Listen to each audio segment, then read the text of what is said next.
The smell of bleach clung to his hands no matter how hard he scrubbed them, a reminder that he was both invisible and indispensable in the gleaming towers of glass and steel that made up downtown Chicago. Ethan Daniels pushed his mop across the marble floor of Carter Ross Holdings, his back aching from another 12-hour shift. He moved silently, eyes down, trying to blend into the polished surfaces he cleaned. The world rarely looked at him, or when it did, it was usually with the dismissive glance reserved for janitors, the kind that weighed you down with judgment without saying a word. But Ethan had long grown used to silence. Silence was both his shield and his curse. It kept him overlooked, ignored, left to his work without interference. Yet silence also reminded him of the woman he had loved and lost, the only person who ever made him feel truly heard. 12 years ago, Rachel had been his partner in everything: laughter, love, the struggle of raising a newborn daughter. But cancer had taken her when Lily was only 2, leaving Ethan to raise their child alone. Lily, his fierce, beautiful girl, born deaf and yet more alive in spirit than anyone Ethan had ever met. She was now 10 years old, with a quick mind and a laugh that shook her whole body even if it made no sound. Ethan worked nights and days to keep her fed, clothed, and enrolled in a good school for the deaf. Every decision in his life revolved around her, every ounce of strength poured into her future. And so, if the world only saw a tired janitor pushing a mop, Ethan didn't care. He knew the truth: he was Lily's father, and that meant everything. On a Tuesday evening, Ethan had been assigned to clean the executive conference room on the top floor of the skyscraper. He hated that room. The glass walls made him feel like a fish in a bowl, watched but never acknowledged. Executives with sharp suits and sharper tongues often stayed late, discussing millions of dollars over wine and catered meals, oblivious to the man quietly wiping their spills.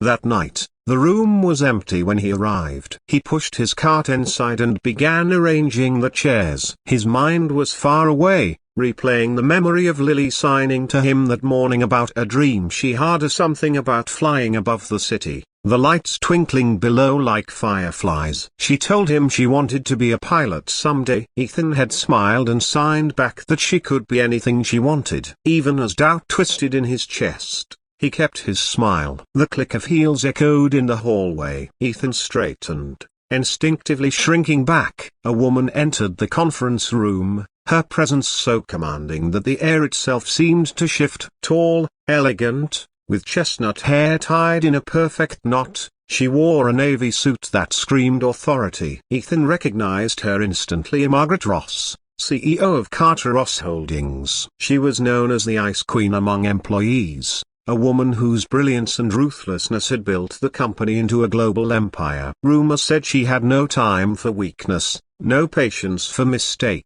She was the last person Ethan wanted to encounter while scrubbing floors. Margaret barely glanced at him as she set her leather briefcase on the table. "You can finish quickly and go," she said, her voice crisp, carrying the weight of command. "Yes, Mom," Ethan murmured, keeping his eyes down. He resumed wiping the glass surface, careful not to intrude on her space. Minutes passed in silence. Then, the elevator dinged again, and a child's laughter, silent but somehow bright, echoed through the corridor. Ethan turned his head in surprise. A young girl, no older than Lily, darted into the room. She had the same chestnut hair as Margaret, but her eyes were a vivid green, full of mischief and curiosity. Ethan immediately noticed the small hearing aids in her ears. The girl tugged at her mother's sleeve and signed with excited hands. Ethan's breath caught. He knew those movements. He knew that language. Margaret,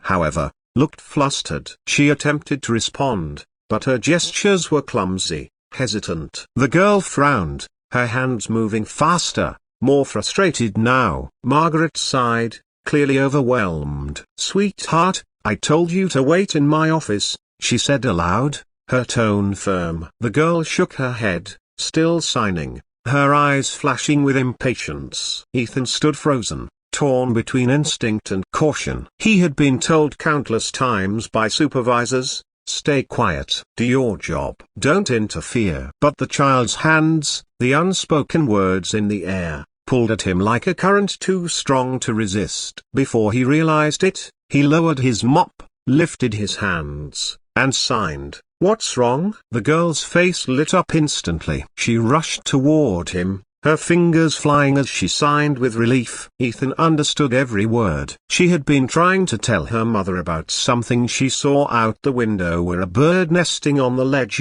but Margaret hadn't been able to follow.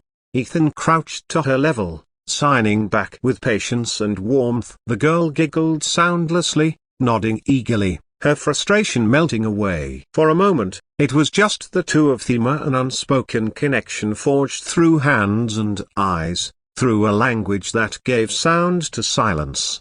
When Ethan finally glanced up, Margaret Ross was staring at him. Her face had gone pale, her lips slightly parted. She looked as though she had seen a ghost. "We're broken by you sign," she whispered. It wasn't a question. It was disbelief. Ethan stood, suddenly aware of how inappropriate this looked. "I'm sorry, Mom," he said quickly. "I didn't mean to intrude. I'll finish cleaning and leave." But Margaret didn't respond immediately. Her eyes lingered on him, then shifted to her daughter, who was still grinning at Ethan, clearly enamored with finally being understood. Something unreadable flickered across Margaret's face. Vulnerability, perhaps, or fear. She finally cleared her throat. "What's your name?" "Ethan." "Ethan Daniels." "And you know Asla Broken Bar how?" "My daughter," he said simply. "She's deaf." Margaret's gaze softened in the faintest way, though her posture remained rigid. "I see,"